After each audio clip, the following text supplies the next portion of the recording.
Yo, yo, yo, what's going on, everybody? It's your boy Jacob from Kicks and Cards TV, back at you with another video. And today, we got a custom sneaker video. So this is going to be a fun one. It's actually a good friend of mine. It's his son's birthday. He wants a FORTNITE custom. So we're going to be knocking that out on a pair of all-white Air Force Ones. Classic shoe. Classic. But we about to make it a one-on-one. First things first, make sure you like, subscribe, turn on post notifications. We're going to have videos dropping weekly. You're not going to want to miss out. But before we dive into the custom, let's take a look at the materials that we need. All right, so you'll need some acetone, cotton rounds or cotton balls, masking tape, paint brushes, of course. Now your paint of choice, my paint of choice is Angelus. To me, this is the best paint. And your finisher of your choice. I absolutely love this finisher. Now the first thing you're going to want to do is remove the laces from both sneakers. That way we can get straight to the sneaker itself. Now with the acetone, you're going to want to take this in a cotton round, soak it up. Now what we're going to be doing in this process is actually removing the factory finish that the sneakers come with. So you have the leather and then there's a finish on top of it. We need to get rid of that finish on top so that the paint can properly adhere to the sneaker. So that's what we're going to be doing here. So you'll just take a little bit, rub it on there. You don't want to apply crazy pressure, just enough to remove that top layer. We don't want to damage the leather in any way. And you don't want to spend too much time in one area. So you'll go ahead and take your cotton round and rub around the shoe and make sure you get that finish off.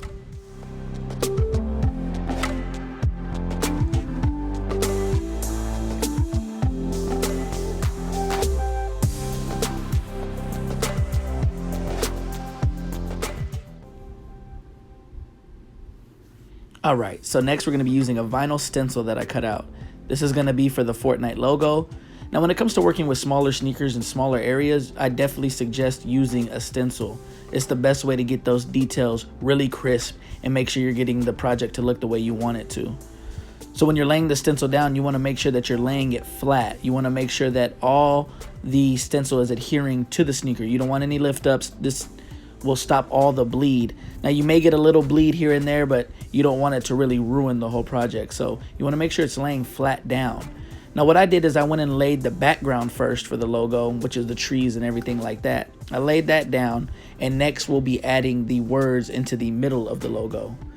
So now that we're transferring the FORTNITE words onto the logo, when you're peeling the transfer tape up, you're going to want to make sure you keep a finger on some of the letters because they're going to try to lift up.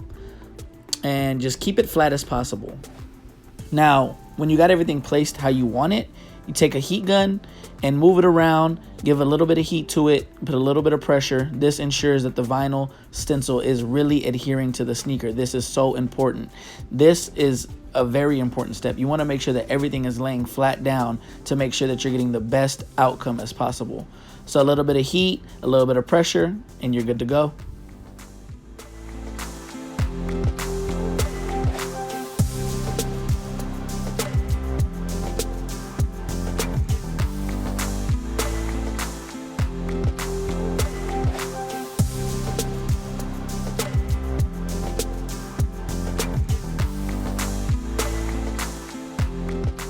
Now to the fun part, the painting. Now I cannot stress enough, when it comes to the painting aspect, light and even coats will give you the best outcome. Now that we have the FORTNITE logo painted, we want to prep the rest of the toe box. So we're going to tape around the rest of the toe box because we're going to throw a design behind the logo. Now when it comes to prepping, I cannot stress this enough. This is the most important step of any custom. If you don't have a good prep job, you're not going to get the outcome that you want. When it comes to prepping, take your time. Make sure you're doing all the extra steps.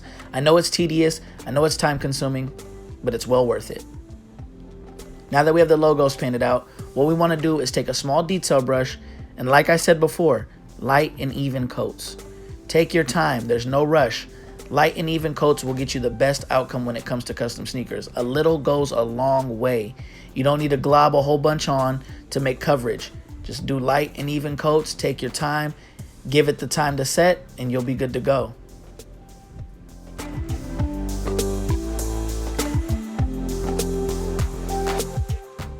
All right, so now to the final step, we're going to be adding our finisher. Now, anywhere that you've worked on the sneaker, anywhere that you've put paint, make sure you add finisher. This ensures that the custom will last. It'll help prevent cracking. It'll help prevent any type of damage to the custom itself. You spent this time making this custom sneaker, you want to make sure that you protect it. This ensures that the customer can wear it, that they can, have daily activities in the sneaker and not have to worry about it chipping or ruining. So make sure that you add the finisher to anywhere that you've worked. This is very important.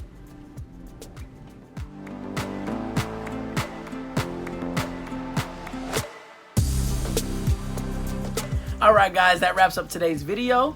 Went ahead and knocked out this beautiful custom. These were fun. If you enjoyed this video, make sure you like, comment, subscribe. We'll have content like this dropping weekly.